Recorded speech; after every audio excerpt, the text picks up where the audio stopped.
The 20s was a really interesting era. Everything from debt to the Red Terror. It started off bad and ended up worse. It was a time full of new firsts. Beginning this time, we have World War One. Obviously, this wasn't super fun, but the US won and the fighting was done, but the terror in the country had just begun. 1919 started the Red Scare, with citizens seeing communists everywhere. What's more, there were bombs trying to blow up Palmer, which made the country think it was a goner. This sparked many to become nativists, which at first was a way to kick out communists, but morphed into something much less okay, like imprisonment of innocents or the KKK. For example, take the government getting involved. It seemed new institutions began to revolve around kicking out the foreigners and making them flee, like the American Defense Society.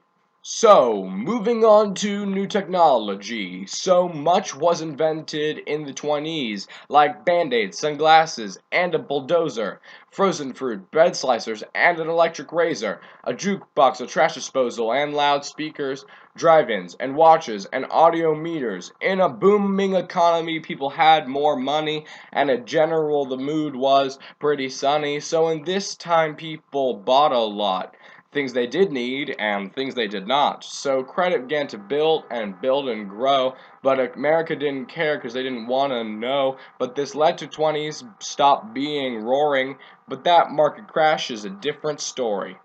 So, anyways, as the economy was in prosperity, the thing to do became watching a movie with MGM and Paramount. The movies available began to mount, and finally the creation of Technicolor let the movie industry earn quite a dollar. Another tech advance was the radio, and at this I know you're thinking, oh no, the radio came around in 1895, but the 20s was when it began to thrive. In the 20s, sales grew by 1,400%, which obviously gained the radio quite a few cents. And last of all, we have the telephone. The 20s saw 13% have their own, and in 25, AT&T was America's biggest company, of which the president was Theo Vale, and he was determined not to fail. He wanted one system, one policy, which made phones available for you and me. Yeah, tech in the 20s was pretty great, so that's everything? No. Hold on, wait. Women were just getting into their stride, and the 20s for blacks was a time of great pride. For the women, they got the 19th, which said they were no longer beneath. They could vote, and with that they gained their swagger. This was seen by the popularity of flappers. They would do what they wanted and have no care in small dresses and bob cut hair. They drank, they smoked like all the other men.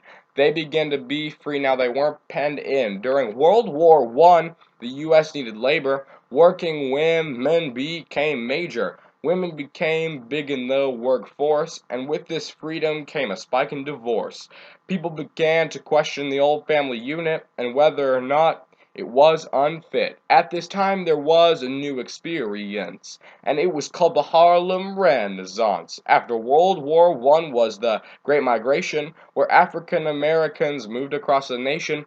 Many settled in Harlem, New York City, and they began to create something really pretty. Writers like Langston Hughes and Zora Hurston, black culture from the seams was bursting. They wrote about culture, their lives, and creating art. But this was just the beginning. Yeah, this was just the start. Because in years to come, they would have civil rights.